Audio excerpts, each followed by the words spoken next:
Aconteceu, no que nem dá para chamar de rodada, né? Ontem a gente, por inspiração do Milton Leite, estava chamando aqui de pacotão. É o pacotão do Milton, o que aconteceu ontem, porque teve final de estadual, teve Copa do Brasil, teve Campeonato Brasileiro. Vamos começar com Copa do Brasil. O Mário Alberto faz referência ao ramonismo, esse movimento que está bombando nas redes sociais, né? E bota aí o Ramon ramonizando o Vasco. Ele diz que harmonizar é fundamental, né? Uma brincadeira com harmonizar. Vamos até Goiânia, então, falar com o Vitor Hugo Araújo. Ele vem aí com as informações desse jogo dramático, decidido nos pênaltis. Vitor Hugo, bom dia, bem-vindo à redação. Fala, Barreto, bom dia para você, bom dia para os demais colegas que estão com a gente aqui no Sport TV, falando para todo o Brasil, bom dia para quem está assistindo a gente também. Pois é, né? Goiás e Vasco decidiram ontem à noite no estádio da Serrinha, né? Primeiro jogo de mata-mata, assim, digamos, né? Aliás, um jogo importante do Goiás depois da volta do campeonato do futebol, né? Goiás que já tinha vencido o Vasco antes da parada para a pandemia lá no Rio de Janeiro por 1-0. Foi uma vitória com uma autoridade, mas era outro Vasco. Aí esse Vasco foi harmonizado e aqui em Goiânia deu certo mais uma vez. Os dois times, de acordo com as limitações de ambos, né, fizeram um jogo bom de se assistir, viu? Bom de se assistir mesmo, um jogo franco. Os dois times foram para cima, tanto no primeiro quanto no segundo tempo. Os dois goleiros fizeram muitas boas defesas. O Tadeu por parte do Goiás, o Fernando Miguel por parte do Vasco, principalmente ali no segundo tempo, numa cabeçada do Rafael Moura, quando o jogo estava 2-1. Enfim, o Vasco começou na frente, fez 1-0. Na única bobeada ali do Tadeu, né, foi quando o Vasco fez 1-0 com o Henrique. O Goiás ainda no primeiro tempo conseguiu um empate com o Rafael Vaz, aí se valendo com a lei do ex, né, Rafael Vaz, ex-zagueiro do Vasco também, empatou para o Goiás. Logo no comecinho do segundo tempo, o Vasco já fez 2-1 com um chute de Lucas e esse placar foi até o final. No agregado, 2-2, não conta gol com peso diferente fora de casa, então a decisão foi para os pênaltis e esse Vasco harmonizado se mostrou aí bem mais preparado psicologicamente, né? Visivelmente os jogadores do Goiás não foram bem para a disputa de pênaltis, jogadores importantes perderam cobrança, porque realmente não bateram muito bem. O caso do Daniel Bessa, camisa 10 do time, já tinha feito gol de pênalti, batendo muito bem no Campeonato Brasileiro. Dessa vez não foi tão bem assim, tanto que jogou a bola por cima do travessão.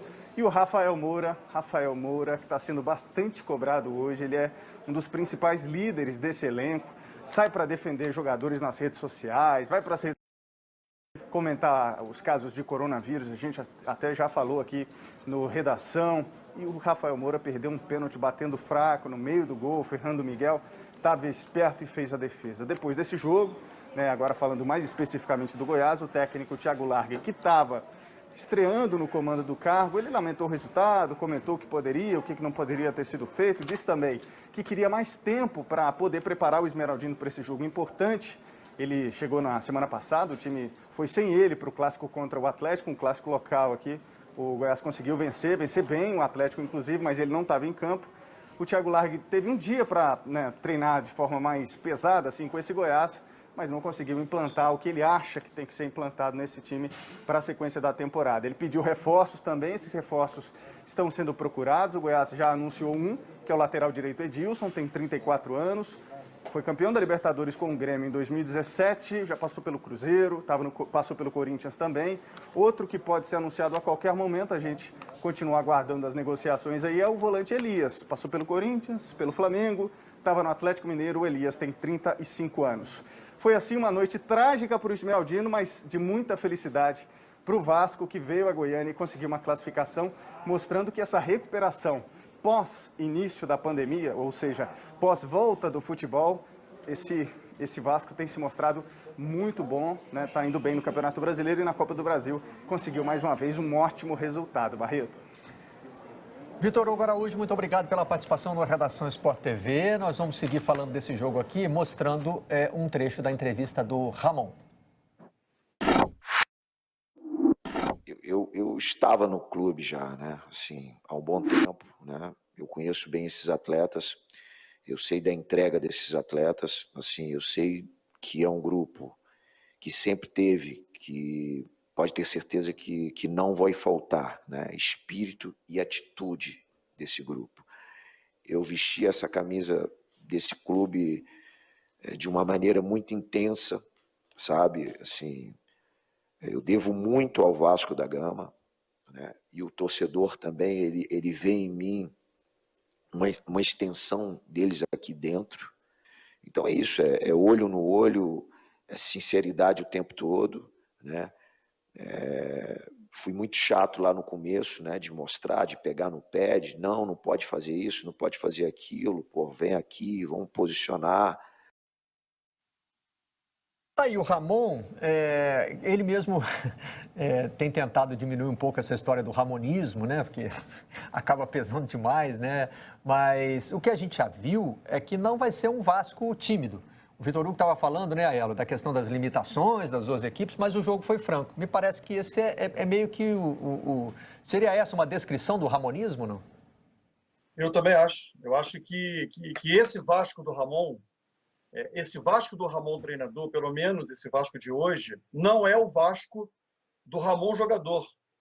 Não é aquele Vasco que tinha Ramon, que tinha Pedrinho, que tinha Felipe, que tinha, em alguns momentos, né, Edmundo, que tinha Juninho Pernambucano, que tinha Mauro Galvão, que tinha Carlos Germano. Não. Esse Vasco, do Ramon jogador, era um Vasco de muito mais qualidade técnica. Era um time encaixado, sob o comando do Antônio Lopes, muito bem treinado, um time com muita alma, com muita fibra, mas sobrava valores individuais. O Vasco do Ramon como técnico não é um time brilhante individualmente, né, de valores, mas é um time já encaixado. O Ramon até agora não perdeu um jogo sequer, né? O Vasco voltou a jogar futebol, fez 2 partidas pelo Campeonato Carioca, Madureira e Macaé, o Vasco venceu os 2. Depois o Vasco fez uma série de jogos treinos, o Vasco venceu todos. Vem o Campeonato Brasileiro, o Vasco só teve vitória e um empate no jogo com o Grêmio, e ontem a vitória por 2-1 sobre a equipe do Goiás. Então, o Vasco do Ramon, Barreto, Garamboni, quem está acompanhando a gente, eu acho que é um Vasco com muita alma, e principalmente é um Vasco já que você olha o time jogar, é um time treinado.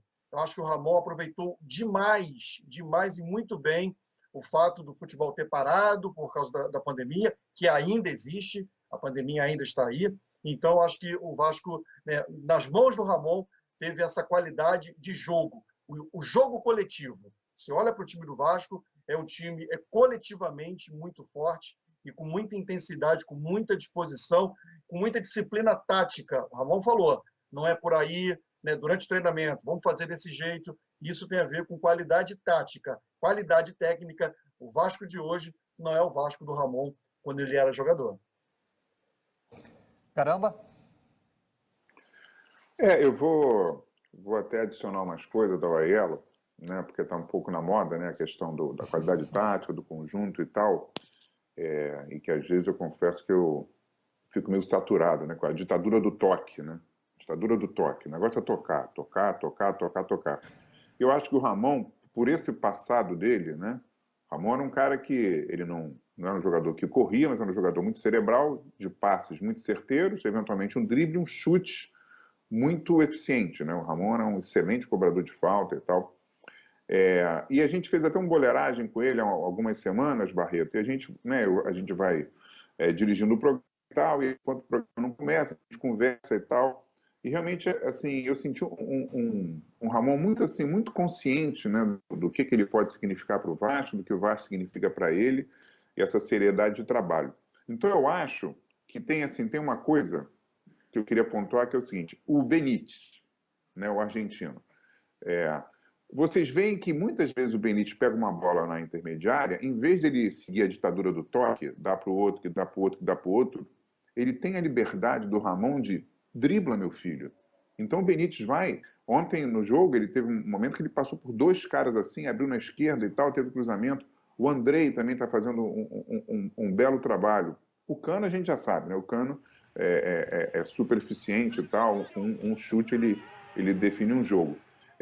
E tem mais, assim, o Vasco está fazendo um futebol maravilhoso, vistoso? Não. Ele está fazendo um futebol que tem alguns outros times fazendo nessa volta do futebol, que é o seguinte: eles estão confiantes, né? Uma homenagem à Associação Desportiva Confiança de Sergipe. Parece que são vários times que estão muito confiantes. Então, você não vê uma exibição de gala, mas você vê uma confiança. E aí vem uma segunda característica do Ramon. A gente tem visto alguns momentos, alguns chutes e jogos do Vasco. Repararam como é que eles chutam mais de fora da área? O próprio Felipe Bastos, né, que estava meio no limbo, recuperou a confiança, está fazendo gol, que eles chutam de fora da área, eles chutam sem medo. Então isso eu acho um dedo muito importante do Ramon. Dribla, meu filho, e chuta com fé.